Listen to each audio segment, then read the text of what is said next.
a black construction worker, faced with discrimination and ridicule at a high-end real estate agency, was able to turn the situation around. Who he really turned out to be silenced everyone and completely changed their perceptions. Where are you watching from? Write in the comments. And don't forget to subscribe so you don't miss other interesting stories. James Robinson grew up in a small, dilapidated house on the outskirts of Atlanta, Georgia.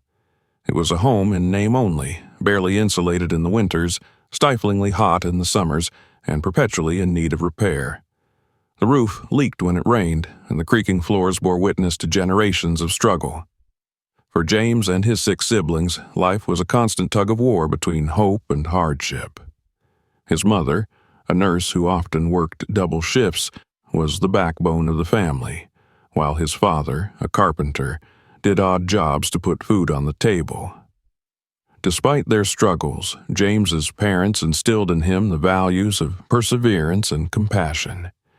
His mother, ever the optimist, would remind him after particularly long days, "No matter how hard things get, remember that helping others makes you strong." His father, a man of few words but endless wisdom, would quietly pass on lessons through his work, showing James how to repair a chair or build a table from scratch. "If you can make something with your hands," he once told him, "you'll never go hungry." School was no easier for James. Being one of the few black students in his predominantly white school meant he was constantly battling prejudice, both overt and subtle. Teachers often dismissed his potential, while classmates excluded him from activities, assuming he wasn't one of them. James quickly learned to channel his frustration into focus, excelling in subjects like math and science. When he wasn't studying, he was helping his father with carpentry projects, learning the value of hard work long before his peers understood what responsibility truly meant. By the time James turned 18, he knew 2 things for certain. He didn't want to follow the exact same path as his parents, and he wanted to build a life where he could help others escape the cycle of poverty that had gripped his family for generations. But with no money for college and few job opportunities, James took the only option available.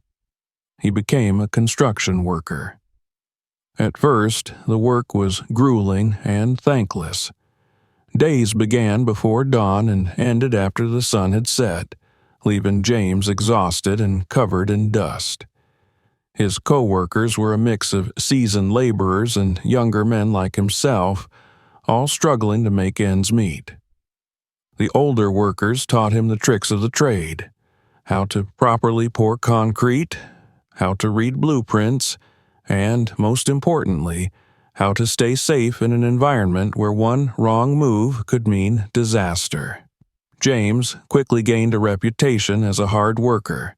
He was the first to arrive at the site and the last to leave, always eager to learn. He saved every spare dollar, often skipping meals to add to his savings.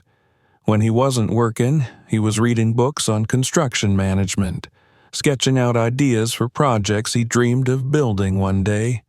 His determination paid off when, at the age of 25, he was offered a supervisor role on a large project, a new housing complex in a nearby city. It was a turning point in his life. The role came with more responsibility, but it also offered a glimpse of what could be possible if he worked even harder. Over the next several years, James moved from project to project, climbing the ranks with each step. By 30, he had saved enough to start his own small construction company. Running his own business was no small feat. James faced challenges at every turn. Banks were hesitant to give him loans, suppliers charged him higher rates than they did his white competitors, and potential clients often questioned his qualifications solely based on his appearance. Yet James persisted. He took on jobs that others overlooked, often working late into the night to ensure deadlines were met. His company slowly grew, earning a reputation for high-quality work and fair treatment of employees. By the time James was 40, he had become a shareholder in one of the largest construction firms in the region. But despite his success, he never lost touch with his roots. He continued to work on site alongside his crews, wearing the same dusty boots and hard hat he'd started with. For James, staying connected to the work reminded him of why he started in the first place: to create opportunities for others, just as he had once dreamed of for himself. It was during one of these long days on the job site that the idea for the charity center struck him. One of his workers, a young man named Marcus, had come to him asking for an advance on his paycheck. Marcus explained that he had recently lost his apartment and was living out of his car while trying to support his 2 children. The story hit James hard. He had seen too many talented, hard-working people like Marcus fall through the cracks, victims of a system that seemed designed to keep them down. James couldn't stop thinking about how he could help people like Marcus on a larger scale. That evening, he sat down with a notepad and began outlining his vision for a center that would provide housing, job training, and resources for those in need. The center would be more than just a shelter. It would be a stepping stone, a place where people could regain their footing and build a better future. He began searching for properties the very next day. His requirements were specific. The space needed to be large enough to accommodate housing, classrooms, and recreational areas, while also being close to public transportation and job opportunities. After weeks of searching, he found it: a sprawling estate on the outskirts of the city. The property was perfect, with its vast grounds and sturdy buildings that could be easily renovated to fit his vision. It was also expensive, but James had been saving for years and was ready to invest his own money to make the dream a reality. Without hesitation, he called the listed real estate agency to set up a meeting. The next morning, he left the construction site early and drove straight to the agency. He didn't bother changing out of his work clothes. He figured that his passion and resources would speak for themselves. Little did he know, the reception he would receive at the agency would test everything he believed about perseverance and prejudice.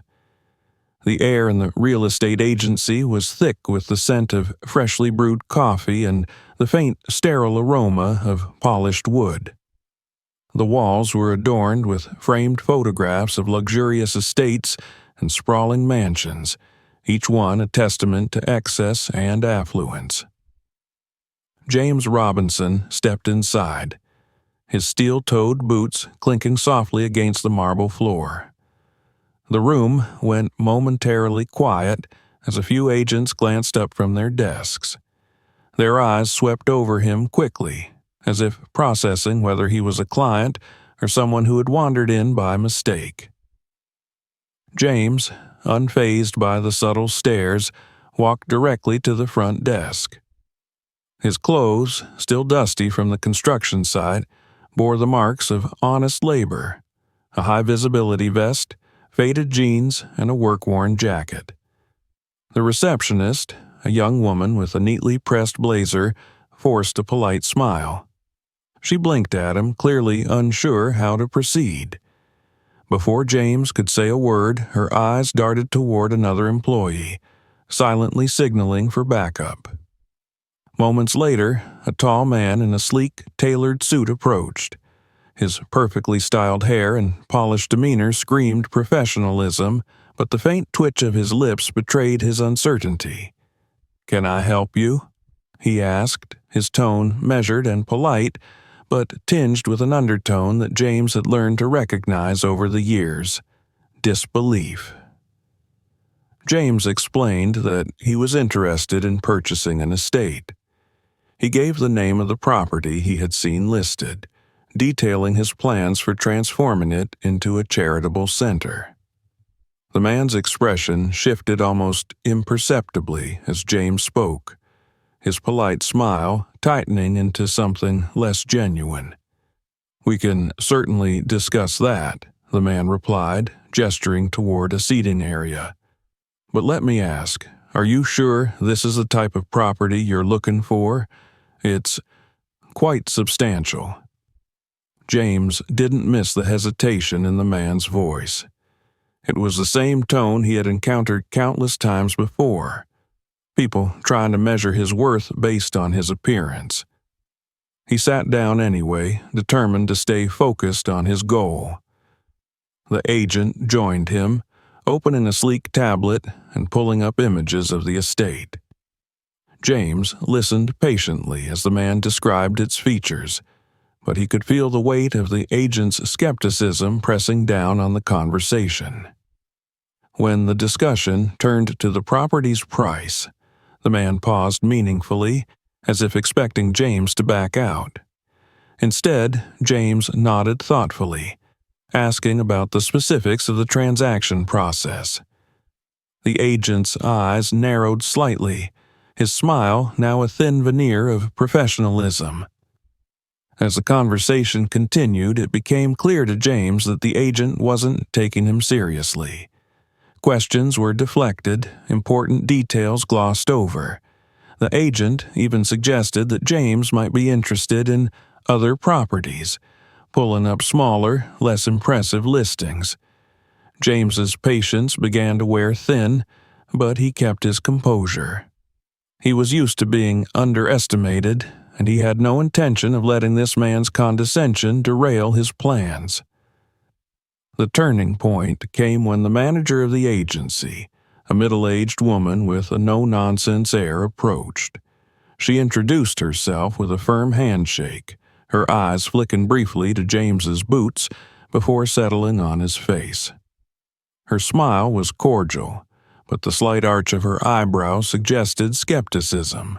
The manager took over the conversation, addressing James in the same overly polite tone as the agent. She began to ask probing questions, not about the property, but about James himself. What did he do for a living? Was he aware of the estate's maintenance costs? Did he have proof of financing? Each question felt less like a formality and more like a thinly veiled challenge to his legitimacy. James calmly answered each one, explaining his role as an investor and business owner, but the more he spoke, the more dismissive the manager became. She interrupted him frequently, steering the conversation back to why the estate might not be a good fit. "It's a significant investment," she said, her voice dripping with condescension. "We usually deal with a particular kind of client for properties like this." The implication hung in the air, unspoken but unmistakable. James felt a familiar knot of frustration tighten in his chest. He had seen this before. The sideways glances, the thinly veiled doubt. It was the same prejudice that had followed him since he was a boy, the same bias that told him he didn't belong in certain spaces. But James wasn't here to argue or defend himself. He was here to make a purchase that would change lives. Keeping his voice steady, he reiterated his interest in the estate and asked to move forward with the process. The manager hesitated, clearly uncomfortable. She exchanged a glance with the agent, who gave a small shrug. "Well," she said finally, "these things take time. Perhaps we can start with a consultation to discuss more realistic options." The words hit James harder than he expected. Realistic options. As if the idea of him purchasing the estate was inherently absurd. He sat silently for a moment, weighing his response. He had come here with the intention of discussing logistics and plans, but it was clear that no matter what he said, these people had already made up their minds about him. The room had grown quieter as other employees and clients began to take notice of the exchange. James could feel their eyes on him, their whispers just barely audible. For a brief moment, he considered walking away. It would have been easier, less exhausting, to let their ignorance stand unchallenged. But James knew that walking away wouldn't change anything. If he wanted to create the world he envisioned, he couldn't let this go unanswered. He took a deep breath, his resolve hardening. He wasn't just going to prove them wrong. He was going to ensure that no one else had to face this kind of treatment again.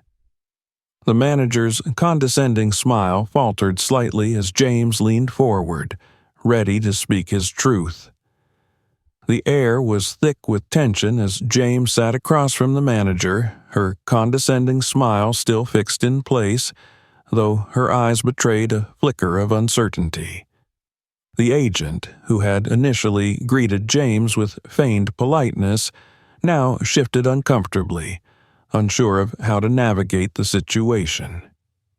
Around them, the agency's sleek, modern interior buzzed with muted conversations, but James could sense that more than a few employees and clients had their attention firmly fixed on the unfolding interaction. James leaned back in his chair, his expression calm but firm. He had no intention of raising his voice or letting frustration cloud his judgment. Instead, he spoke clearly, introducing himself fully for the first time. He explained that he was not just a construction worker, but a shareholder in one of the largest construction companies in the region. He detailed the projects he had overseen, from residential developments to sprawling commercial complexes, and the thousands of jobs his company had created over the years. He didn't stop there. James described the purpose behind his interest in the estate, painting a vivid picture of the charitable center he envisioned. He explained how it would provide housing, job training, and resources for people struggling to get back on their feet. His words carried the weight of personal experience. He spoke of the hardships he had faced growing up, the systemic barriers he had overcome, and his unwavering belief in the power of community. The agent's face turned pale as realization dawned. The man they had dismissed as a dusty, underdressed laborer was, in fact, one of the most successful and influential figures in the region's construction industry. The manager, too, seemed momentarily stunned, though she quickly tried to recover, offering a strained smile and an awkward apology. But James wasn't finished. He addressed the manager directly, his voice steady but laced with quiet intensity. He pointed out the microaggressions he had endured since stepping into the agency. The skeptical glances, the dismissive comments, the assumption that he couldn't possibly afford the property. He made it clear that their behavior wasn't just unprofessional, it was discriminatory. By now, the room had fallen almost completely silent. Employees who had previously been focused on their work were now openly listening, their faces a mix of curiosity and unease. The weight of James's words hung in the air, undeniable and unignorable. To drive his point home, James reached for his phone and dialed a number. On the other end was his attorney, a sharp and capable woman who had represented him for years. He calmly explained the situation, outlining the agency's treatment of him and their thinly veiled bias. His voice remained measured, but his words carried an unyielding resolve. The manager's face reddened as she realized the gravity of the situation. She stammered an apology, insisting that there must have been a misunderstanding, but James wasn't interested in excuses. He stated plainly that he would not tolerate such behavior and that changes needed to be made, not just for him, but for any future clients who might face similar treatment. At that moment, the agency's director entered the room, having been summoned by one of the employees. The director, a middle-aged man with a composed demeanor, quickly assessed the situation. He approached James with an outstretched hand, introducing himself and apologizing profusely for what had transpired. James listened, but he remained firm in his stance. He made it clear that apologies were not enough. He demanded accountability, specifically the immediate dismissal of the manager and agent who had treated him with such blatant disrespect. He also insisted that the agency implement mandatory training for all employees on diversity, equity, and inclusion. The director hesitated, clearly uncomfortable with the public nature of the confrontation. But James's unflinching gaze left no room for negotiation. After a tense pause, the director nodded, agreeing to James's terms. The manager and agent were visibly shaken as they were asked to step aside, their faces a mixture of shock and humiliation. As the director assured James that his concerns would be addressed and that the agency would do better moving forward, James made it clear that he would not be purchasing the property through their firm. He had no interest in rewarding an organization that had treated him so poorly. Instead, he would take his business elsewhere, a statement that drew murmurs from the onlookers, many of whom now looked at James with a newfound respect. Before leaving, James addressed the room as a whole. He spoke not out of anger, but out of a desire to educate. He reminded everyone present that judging someone based on their appearance or background was not only wrong, but also a missed opportunity to connect with individuals who could bring incredible value and insight. His words resonated deeply, leaving many in the room visibly moved. As James walked out of the agency, the tension that had filled the space began to dissipate, replaced by a palpable sense of reflection. Employees exchanged quiet, thoughtful glances, and the director wasted no time in calling a meeting to discuss immediate changes to their practices. For James, the encounter was more than just a personal victory. It was a step toward creating a world where no one would have to endure the kind of prejudice he had faced. And though the experience had been draining, he knew it was necessary. The fight against discrimination wasn't won in a single day or a single interaction. It was a continuous effort, one that required courage, resilience, and unwavering determination.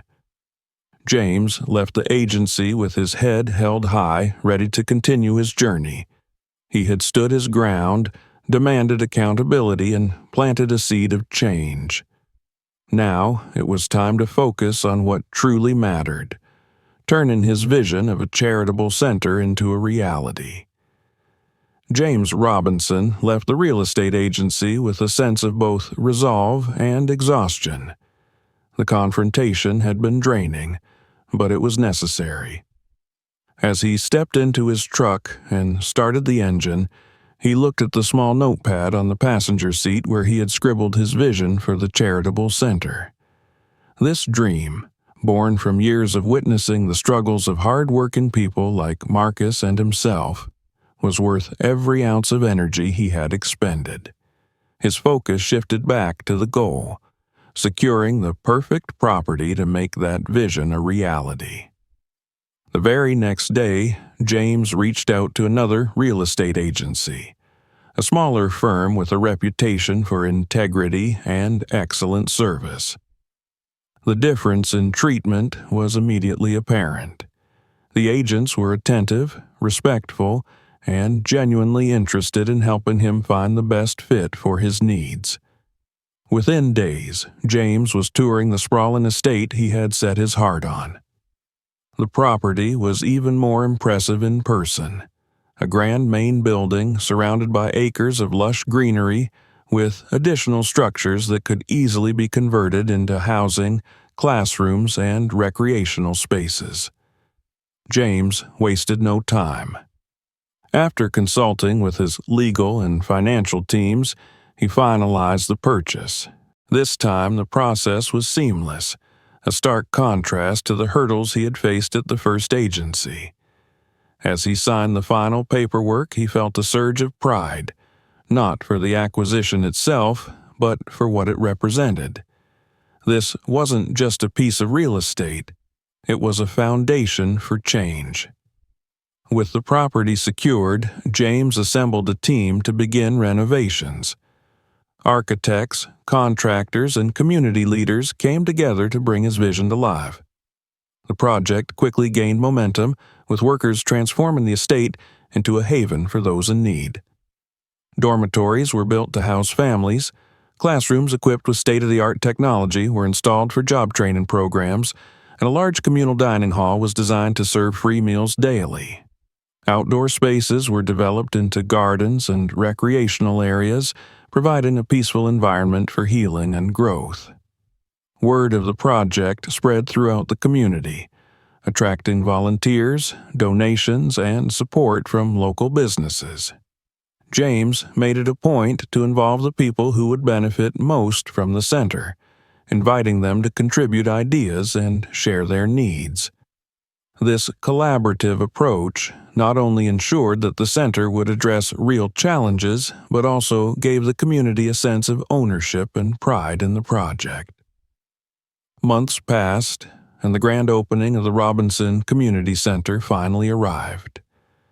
The event drew a diverse crowd, families who had once struggled to make ends meet, local leaders who had supported the initiative, and even some of James's former colleagues from his early days in construction. The air buzzed with excitement and anticipation as people explored the beautifully renovated property, marveling at the transformation. James stood on a makeshift stage in front of the main building, looking out at the crowd. He saw familiar faces, workers from his construction sites, friends who had stood by him through thick and thin, and people whose lives had already been touched by the center. When the time came for him to speak, the crowd fell silent, their attention focused on the man who had made all of this possible. In his speech, James spoke from the heart. He shared his journey, from the challenges of his childhood to the discrimination he had faced just months earlier. He emphasized the importance of resilience, community, and the belief that everyone deserves a chance to succeed. He thanked the countless individuals who had contributed to the project, from the construction crews to the volunteers who had worked tirelessly to bring the center to life. Most importantly, he reminded everyone that the center was not about him. It was about them, about creating opportunities and fostering hope for generations to come. As he stepped down from the stage, applause erupted, echoing across the grounds. James was greeted by tearful hugs, heartfelt thanks, and stories from people whose lives had already been changed by the center's programs. Marcus, the worker who had inspired the idea, was there with his children, their smiles a testament to the impact of James's vision. Meanwhile, the fallout from James's earlier encounter with the first real estate agency continued to ripple through the industry. News of their discriminatory treatment had spread, leading to widespread criticism and calls for reform. The agency's leadership was forced to implement diversity training and revamp its hiring practices, while the former manager and agent faced public scrutiny for their actions.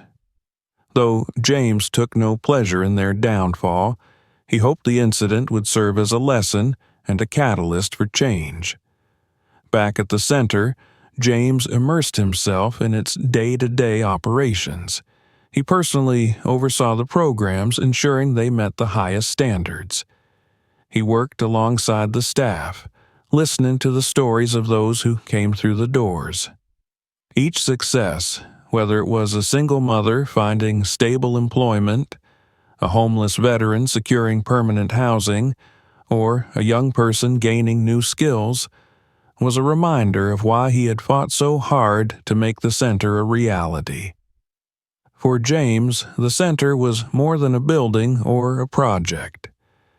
It was a symbol of what could be achieved when people refused to be defined by others' limitations.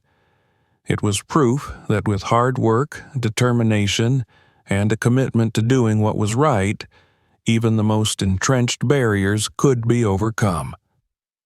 As the sun set on the day of the grand opening, James stood alone on the balcony of the main building, looking out at the bustling activity below. The laughter of children playing in the garden, the hum of conversations in the dining hall, and the sight of people finding solace and support filled him with a quiet sense of fulfillment. He knew that the journey wasn't over. There would always be more work to do, more people to help, but for now he allowed himself a moment of peace.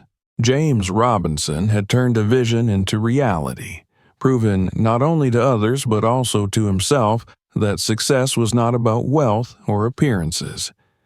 It was about the lives you touched and the change you inspired. And as he stood there, watching his dream come to life, he knew that this was only the beginning. Thank you for watching. If you enjoyed this story, don't forget to subscribe for more inspiring content. Share this video with friends who might love it, and check out our channel for more stories that might spark your interest. See you in the next one.